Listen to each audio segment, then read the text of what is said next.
I saw this video on Facebook. It's going viral now.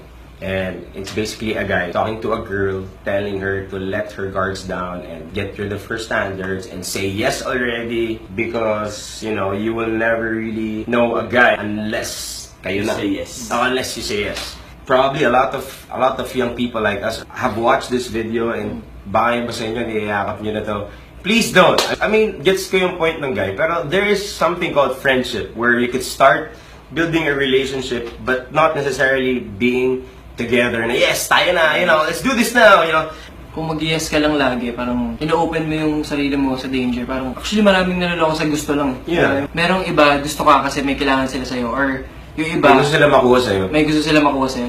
Mas okay na makilala mo siya bilang kaibigan muna, hindi naman kailangan para makilala mo isang tao, maging boyfriend mo kagad. Yes. Ang dami kong kilalang ganito eh. Sinagot, naging sila, pero pag nag-away sila, wala na silang pinanghahawakan na iba pa kasi wala namang friendship na nabuild sa kanila. So mas okay talaga na magkaroon ng standards kasi yung standard, kaya maraming successful na tao, kaya maraming okay na tao kasi meron sila standards.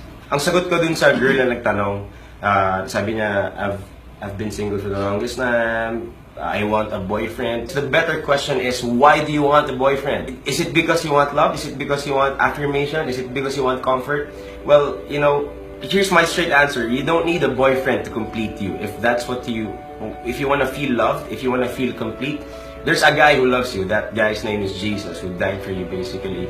And you don't need another dude giving you validation. You don't need another guy telling you you're pretty, because if you read the Bible speaks about how beautiful you are, that you are fearfully and wonderfully made, that you are complete because the love of Christ completes you. And you don't need another stranger coming into your life just to bring love and validation. For me, parang ganito yan eh. You guard something because it's valuable. It's precious. And I believe that your heart is precious. Bakit precious yung puso? Pag yan nasaktan, it will affect everything. When your heart is happy, whatever you do, masaya ka. If you're hurt, kahit na anong galing mo sa trabaho, pag nasaktan yung puso mo, it's gonna affect everything. It's so important. That's why you need to guard it. Kunyari, let's say, ang bangko, bakit ba yan ginagwardyahan? May pera dyan eh. Something is precious and valuable na nasa loob. So you don't just say, pasa kayong lahat, tapos tsaka ko malalaman kung magnanakaw kayo or hindi. Hindi siya ganun. It doesn't work like that.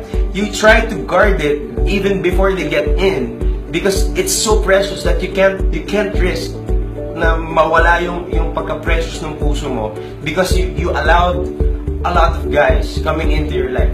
Imagine mo, bro, you're the girl, ikakasal ka na, and say you met the guy that's really for you. Kaya mo bang sabihin sa kanya na, alam mo, ito yung puso ko, ino-offer ko sa'yo, pero ang dami nang nakapasok dito eh. Kasi ang dami ko nang pinag-yesan eh. Ang dami ko nang pinatesting nitong puso ko. Pero, mahal naman kita, so, you know, here's my heart.